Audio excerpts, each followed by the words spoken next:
پاکستان کا 78واں یوم آزادی، ملک بھر میں جوش، قوم پرعزم، ہر سو قومی پرچموں کی بہار۔ رات 12 بجتے ہی ملک کے مختلف علاقوں میں نوجوان سڑکوں پر نکل آئے، جبکہ جشن آزادی کی مناسبت سے ہر سو سرسبز جھنڈوں کی بہار آ گئی۔ اس کے علاوہ سرکاری اور دیگر اہم عمارتوں کو بھی جشن آزادی کی مناسبت سے برقی کمکموں کے ساتھ سجایا گیا۔ جشن آزادی کی مناسبت سے گورنر ہاؤس سندھ اور گورنر ہاؤس خیبر پختونخوا میں شاندار میوزیکل پروگرامز کا انعقاد کیا گیا۔ گورنر ہاؤس سندھ میں آتش بازی کے لیے دبئی سے خصوصی ٹیم کو مدعو کیا گیا، جبکہ معروف گلوکار عاطف اسلم اور عابدہ پروین نے اپنی آواز کا جادو جگایا۔ 14 اگست کا دن ان قربانیوں کی یاد دلاتا ہے جو ہمارے آباء و اجداد نے ایک طویل اور لازوال جدوجہد کے بعد پاکستان کو مار سے وجود میں لانے کے لیے دی۔ صدر مملکت نے اپنے پیغام میں کہا کہ پاکستان کے 78ویں یوم آزادی پر پوری پاکستانی قوم کو مبارکباد پیش کرتا ہوں۔ یوم آزادی حق خود ارادیت کے لیے ہندوستانی مسلمانوں کی تاریخی سیاسی جدوجہد کا نقطہ عروج ہے۔ جشن آزادی کی تقریب سے خطاب کرتے ہوئے انہوں نے کہا کہ ہم پر خدا کا بے پناہ کرم ہے کہ اس نے ہمیں آزادی عطا فرمائی۔ قائد اعظم کی قیادت میں مسلمانوں نے بڑی قربانیاں دیں، تب کہیں جا کر پاکستان وجود میں آیا۔ غازیان اور شہیدوں کو سلام پیش کرتا ہوں۔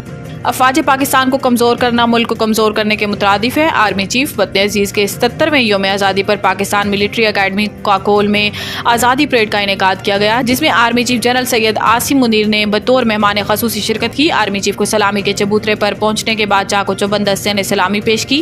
تقریب کا آغاز تلاوت قرآن پاک سے ہوا، جبکہ بانی پاکستان محمد علی جناح کی تقریر سنائی گئی۔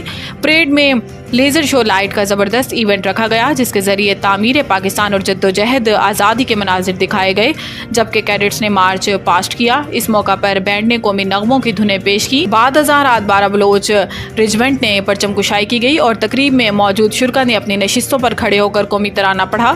تقریب میں کیڈٹس، افسران کے اہل خانہ سمیت دیگر معززین نے شرکت کی اور کیڈٹس کو مارچ پاسٹ پر داد پیش کی۔ نظم و نسق کا مظاہرہ کرنے والے نوجوانوں نے وطن عزیز کے لیے ہر قسم کی قربانی دینے کے عزم کا اعادہ کیا۔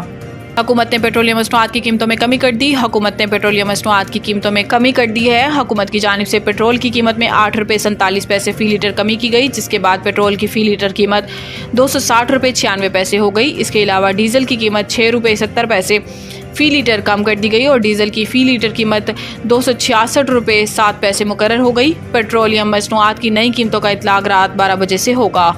بلوچستان حکومت نے چیف جسٹس پاکستان کی طرف سے تحفتاً دی گئی اراضی قبول کر لی۔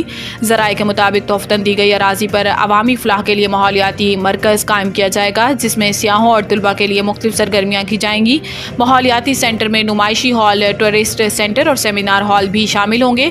واضح رہے کہ چیف جسٹس اور ان کے بھائی کی جانب سے 5 کنال سے زائد اراضی بلوچستان حکومت کو تحفے میں دینے کے لیے خط لکھا گیا تھا۔ خط کی کاپیاں صدر پاکستان، وزیر اعظم پاکستان، حکومت بلوچستان اور وزیر اعلیٰ بلوچستان کو بھی ارسال کی گئی تھی۔ خط میں لکھا تھا کہ اگر حکومت رضامندی ظاہر کرتی ہے تو ہم لوگوں کے لیے 14 اگست 2024 کے پرمسرت دن پر اس تحفے کو پیش کرنا چاہتے ہیں۔